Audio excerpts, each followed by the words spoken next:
আমাকে আপনাকে যদি প্রশ্ন করা হয় এই পৃথিবীর জমিনে আপনি চিরকাল থাকবেন না, তা জানেন কিনা? আমরা অবশ্যই জানি। আমরা প্রত্যেকেই মোটামুটি আল্লাহর কালামের এই অংশটা জানি, কুল্লু নাফসিন যায়িকাতুল মাউত, প্রত্যেক প্রাণ মৃত্যুর স্বাদ গ্রহণ করবে। কথা ঠিক কিনা? এটা আমরা সবাই জানি না? কোরআন পড়তে পারে আর না পারি, কুল্লু নাফসিন যায়িকাতুল মাউত, এই কথাটা আমরা জানি। কিন্তু দুঃখজনক হলেও সত্য এতটুকু বলে আমরা থেমে যাই, আমাদের চিন্তাটাকে থামিয়ে ফেলি। কিন্তু প্রিয় ভাইরা আমার, আল্লাহ তাআলা কোরআনের এই আয়াতের বাকি অংশে কি বললেন এটা আমরা চিন্তা করি না।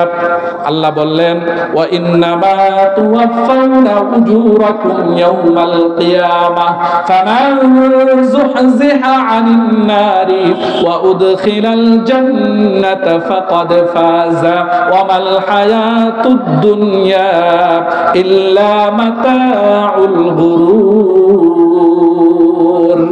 আল্লাহু আকবার। আল্লাহ তাআলা বলছেন প্রত্যেক প্রাণ মৃত্যুর স্বাদ গ্রহণ করবে। ওয়া ইন্নামা তুওয়াফাউনা উজুরাকুম ইয়াউমাল কিয়ামাহ, কিয়ামতের কঠিন ময়দানে প্রত্যেককে তার প্রতিদানগুলো বুঝিয়ে দেওয়া হবে। অর্থাৎ এই দুনিয়ার জমিনে আমি যদি আল্লাহর দেওয়া পথে চলি তাহলে আল্লাহ আমাকে উত্তম প্রতিদান দেবেন। কিন্তু এই পৃথিবীর জমিনে যদি আল্লাহর হুকুমের নাফরমানি করি, এই পৃথিবীর জমিনে যদি আমি মানুষের উপর জুলুম করি, পৃথিবীর জমিনে আমি যদি মিথ্যাচার করি, অন্যের জায়গা জমি আত্মসাৎ করি, চাঁদাবাজি করি, টেন্ডারবাজি করি, নিজের ক্ষমতার মসনদটাকে টিকিয়ে রাখার জন্য মানুষের অধিকারগুলোকে হরণ করে মানুষের উপর জুলুম করি, সেটার প্রতিদানও আল্লাহ তাআলা কিয়ামতের ময়দানে দিবেন।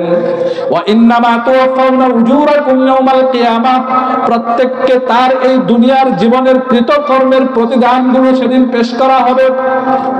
ফামান যুহজিহা আনিন নারি ওয়া উদখিলাল জান্নাতা ফাকাদ ফাযা, সেদিন জাহান্নামের আগুন থেকে যাদেরকে নিষ্কৃতি দেওয়া হবে এবং জান্নাতে প্রবেশ করানো হবে, তারাই প্রকৃতপক্ষে সফলতা অর্জন করলো। সুবহানাল্লাহ। আল্লাহ তাআলা এখানে স্পষ্ট করে আমাদেরকে বলে দিলেন, এই পৃথিবীর জমিনের সফলতা কোনো সফলতা নয়, পৃথিবীর কোনো কিছু সফলতার মাপকাঠি নয়। এই পৃথিবীর জমিনে আমি যত বড় আলেম হই না কেন, যত বড় শিক্ষিত মানুষ হই না কেন, যত বড় ডাক্তার ইঞ্জিনিয়ার হই না কেন, যত বড় প্রভাব প্রতিপত্তিশালী মানুষ হই না কেন, যত বড় ক্ষমতাশীল মানুষ হই না কেন, এগুলো আমার সফলতার মাপকাঠি নয়। কাল কিয়ামতের ময়দানে আল্লাহ সুবহানাহু ওয়া তাআলা যদি আমাকে ক্ষমা করে দিয়ে নাজাত প্রাপ্ত মানুষদের অন্তর্ভুক্ত করে নেন, তাহলে প্রকৃতপক্ষে আমি সফলতা লাভ করলাম। এই কথাটাই আল্লাহ বলেছেন, ফামান যুহজিহা আনিন নার ওয়া উদখিলাল জান্নাতা ফাকাদ ফাযা, যাকে জাহান্নামের আগুন থেকে বাঁচিয়ে দেওয়া হবে, জান্নাতে প্রবেশ করানো হবে, সেই সফল হলো। ওয়াল হায়াতুদ দুনিয়া ইল্লা মাতাউল গুরুর, এই দুনিয়ার জীবনটা তো ধোঁকাবাজি মরীচিকা ছাড়া আর কিছুই নয়। সুতরাং আমরা জাহান্নামের আগুন থেকে বাঁচতে চাই কিনা? জান্নাতে যেতে চাই কিনা?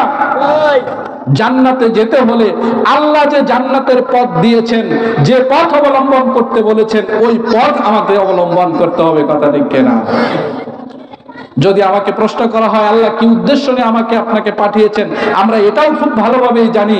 আমরা খুব স্পষ্ট করে সূরা জারিয়াতের সেই আয়াতটা বলে দেই, ওয়ামা খালাকাতুল জিন্না ওয়াল ইনসা ইল্লা লিয়াবুদুন, আমি মানুষ এবং জিন জাতিকে সৃষ্টি করেছি একমাত্র আমার ইবাদত করার জন্য। আমরা খুব সুন্দরভাবেই বলে দেই আমাকে আল্লাহর ইবাদত করার জন্য বানানো হয়েছে, কিন্তু এর গভীর ওজন বা তাৎপর্যটা আমরা অনুধাবন করতে সক্ষম হই না। ইবাদতকে আমরা বাংলা ভাষাতেও ইবাদত অর্থে গ্রহণ করছি।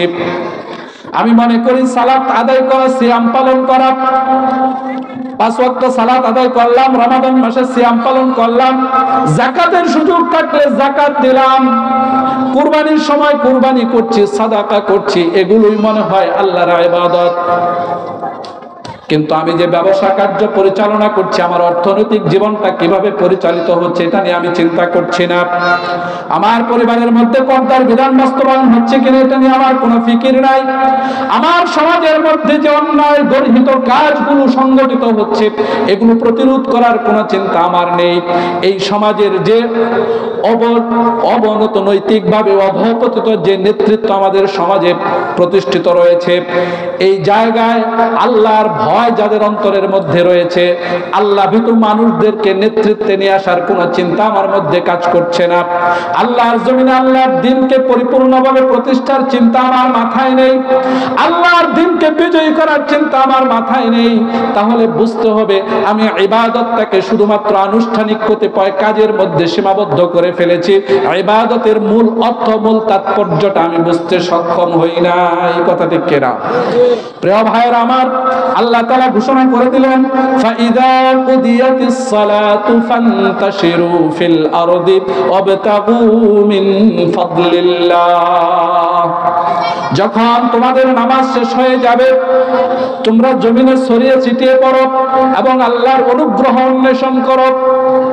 আল্লাহ তাআলা এখানে গোটা মানুষের জীবনটাকে বুঝিয়ে দিলেন যে তুমি আজান দিল আল্লাহর জন্য, তুমি তার ডাকে সাড়া দিয়ে আল্লাহর ডাকে সাড়া দিয়ে মসজিদে গিয়ে সালাত আদায় করলাম, মসজিদ থেকে বের হয়ে যে আমি কর্মক্ষেত্রে যাচ্ছি, এই অবস্থা হচ্ছে কেন? আমার নামাজ যখন শেষ হয়ে যাবে আল্লাহ বললেন জমিনে ছড়িয়ে ছিটিয়ে পড়ো। অর্থাৎ যে ব্যক্তি গার্মেন্টসে চাকরি করে গার্মেন্টসে চলে যাবে, যিনি কৃষক তার কৃষি ক্ষেত্রে চলে যাবে, অফিস আদালতের মানুষগুলো আদালতে চলে যাবে, ডাক্তার তার চেম্বারে চলে যাবে, ইমাম তার কাজ বাস্তবায়ন করবে, যার যে দায়িত্ব রয়েছে ওই দায়িত্বগুলোই সমাজে বাস্তবায়ন করবে। আমি নামাজটাকেই যদি আমার আল্লাহর ইবাদত হিসাবে সাব্যস্ত করি, তাহলে আমি যে ব্যবসা বাণিজ্য পরিচালনা করছি এই ব্যবসাকালীন সময়টা আমি কার দাসত্ব করলাম, কার ইবাদত করলাম? প্রশ্ন আসে কিনা? প্রিয় ভাইরা আমার, সুতরাং এই ইবাদতের অর্থ আরবিতে যদি ইবাদত গ্রহণ করি, আরবের মানুষগুলো যেভাবে বুঝছে আমরা সেভাবে বুঝতে সক্ষম হচ্ছি না। আমাদের ভাষায় এর অর্থটা গ্রহণ করতে হবে। ইবাদত শব্দের অর্থ হলো দাসত্ব করা, গোলামি করা। আমরা আল্লাহর দাস, আল্লাহর গোলাম। সুতরাং শুধু নামাজি আল্লাহর দাসত্ব নয়, আমার জীবনের প্রত্যেকটা মুহূর্ত, প্রত্যেকটা ক্ষণ, প্রত্যেকটা কাজ আল্লাহর দাসত্বের মধ্য দিয়ে অতিবাহিত করতে হবে। কথা ঠিক কিনা? এটাই হলো ইবাদত, আল্লাহর দাসত্ব নিজের জীবনের প্রত্যেকটা ক্ষেত্রে বাস্তবায়ন করা। এটার নামই হচ্ছে ইবাদত, এটার নামে হচ্ছে প্রতিনিধিত্বের দায়িত্ব। আল্লাহ সুবহানাহু ওয়া তাআলা তো আমাকে প্রতিনিধি করে এই পৃথিবীর জমিনে পাঠিয়েছেন। আমাকে সৃষ্টির আগেই ফেরেশতাদের সাথে পরামর্শ করছিলেন, ওয়া ইয ক্বালা রাব্বুকা লিল মালাইকাতি ইন্নী জাঈলুন ফিল আরদি খলিফা। আমি এই পৃথিবীর জমিনে আমার প্রতিনিধি পাঠাতে চাই। কি পাঠাতে চান? প্রতিনিধি। প্রতিনিধির কাজ কি? আমার পক্ষ থেকে একজন প্রতিনিধিকে যদি আমি কোথাও পাঠাই, আমার দেওয়া সেই দিক নির্দেশনার বাইরে নিজের ইচ্ছা মতো কোনো কাজ করার সুযোগ আর তার জন্য থাকবে? সুতরাং এই পৃথিবীর জমিনে প্রতিনিধি হিসেবে আমরা এসেছি, আল্লাহর প্রতিনিধি। সুতরাং আল্লাহর দেওয়া যে গাইডলাইন, এই গাইডলাইনের বাইরে নিজের ইচ্ছা অনুযায়ী চলার কোনো সুযোগ আর আমার জন্য থাকলো না। এটাই হচ্ছে আল্লাহর প্রতিনিধিত্বের দায়িত্ব।